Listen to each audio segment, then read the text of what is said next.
इयत्ता 10वीच्या मराठी माध्यमाच्या गणित भाग 2 मधील संकीर्ण प्रश्नसंग्रह 1 यातील आपण गणित क्रमांक 10 घेतलेले स्टारवाले 10 नंबर. याला स्टार केलंय, मग थोडंसं जरा वेगळं गणित आहे. पहा कसं आहे. आकृतीमध्ये त्रिकोण एबीसीच्या कोण बी व कोण सी चे दुभाजक एकमेकांना एक्स मध्ये छेदतात. एक्स हा बिंदू आहे, एक्स मध्ये छेदतात. रेषा AX ही बाजू BC ला Y मध्ये छेदते. AB 5, AB ची किंमत काय आहे? 5 आहे.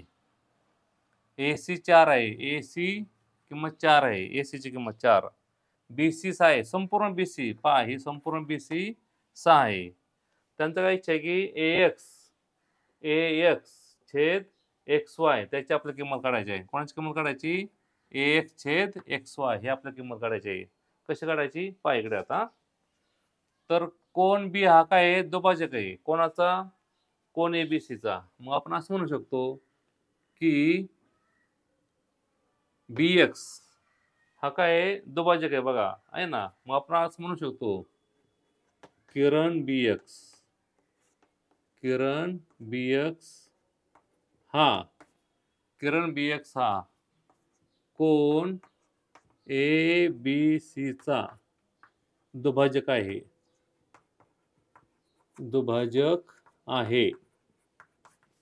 पहा, किरण BX हा कोण ABC चा दुभाजक आहे. म्हणून कोण दुभाजकाच्या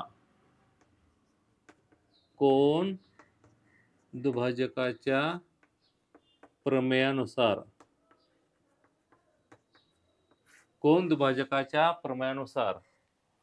AB छेद BY पहा, AB छेद BY बरोबर काय होणार? AX छेद XY विधान नंबर 1 आलं. AB छेद BY बरोबर AX छेद XY. तसेच किरण CX हा पहा, किरण CX हा कोण ACB दुभाजक आहे. ACB चा दुभाजक आहे. तसेच किरण CX हा कोण ACB चा दुभाजक आहे. म्हणून कोण दुभाजकाच्या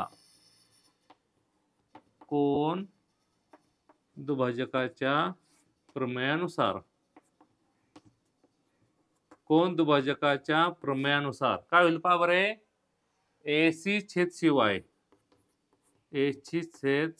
पहा, AC छेद CY बरोबर AX छेद XY विधान नंबर काय आले?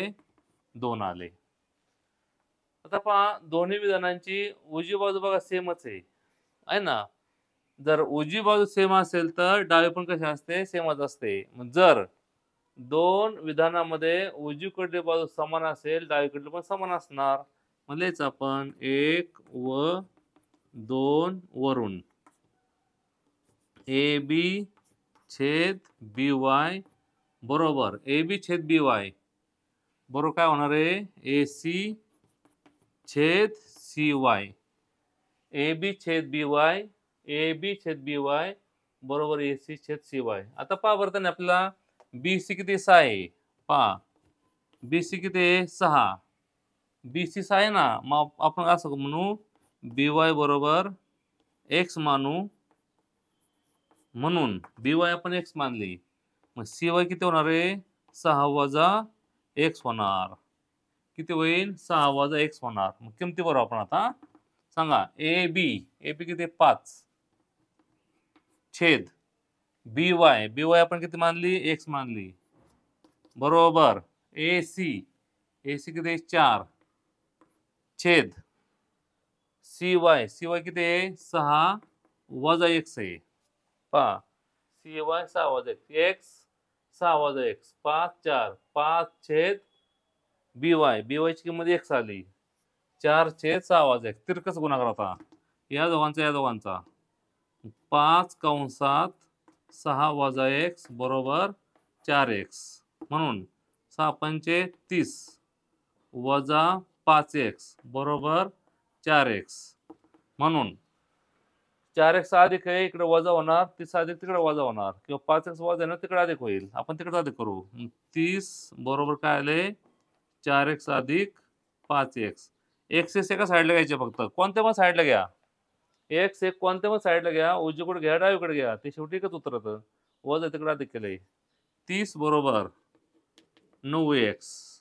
मग उत्तर आलं 30/9 म्हणजे x. 3 ने भागायला 2 इकडं 10/3 बरोबर काय आलं x आलं. म्हणून x ची किंमत काय 10/3 आली. x कितीला बघा बरे 10/3 आली. ही कोणती किंमत आली x ची आली. मग आपण म्हणू शकतो की by पहा by किती आलं 10/3. आता बघ cy काढली. cy किती आहे 6 वजा x म्हणजे 6 वजा 10/3. 6 म्हणजे 6/1. 18 वजा 10/3 उत्तराला 8/3 आली. म्हणजे by सापडला, cy सापडला. पण आपल्याला शेवट त्यांनी काय विचारलंय? त्यांनी आपल्याला शेवटी कोणती किंमत विचारली आहे? आपल्याला कोणती किंमत विचारली होती? 1/xy. 1/xy ही आपली किंमत काढायची आहे. 1/xy. मग आपण लिहायचं इथं की AB/by बरोबर काय असतं 1/xy. आपण किंमत भरू, कोणत्या पण भरा. म्हणजे तुम्ही याच्यात किंमत भरू शकता किंवा यात पण भरू शकता, कुठे भरू शकता, उत्तर तेच येणार आहे. मग AB किती बघा बरं AB 5. by किती आता x म्हणजे माहिती झाली किंमत आपल्याला किती आहे 10/3 आहे by. 10/3 बरोबर काय आलं 1/xy. आता पहा भागिले म्हणजे काय असतं उलटून गुणिले. 5 गुणिले 3/10. 5 म्हणजे 5/1 x भागिले xy. 5 5 5 10 मग 3/2 उत्तर काय आलं x/xy. मग शेवट उत्तर लिहायचं अंतिम उत्तर x/xy बरोबर काय आलं 3/2. हे त्याचं शेवटचं उत्तर लिहून टाकायचं. याचं 3/2 आलं. तुम्ही याच्या जर किंमत भरली असती उत्तर तेच आलं असतं 4/. पहा ह्याची किंमत किती आली 8/3 आली. 4/8/3 म्हणजे 4 गुणिले 3/8. 4 के 4 4 2 8 उत्तर तेच येणार 3/2 येणार. कसं करा इकडे भरा किंवा तिकडे भरा उत्तर शेवट तेच येणार 3/2 आलं. अशा प्रकारे पहा.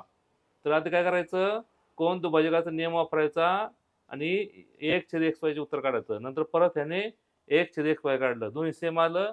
डावीकडे समान लिहायचं. किमती भरायच्या आणि ह्या दोन किमती काढून घ्यायच्या. मग त्या किमती परत येता भरून टाकायच्या. ओके.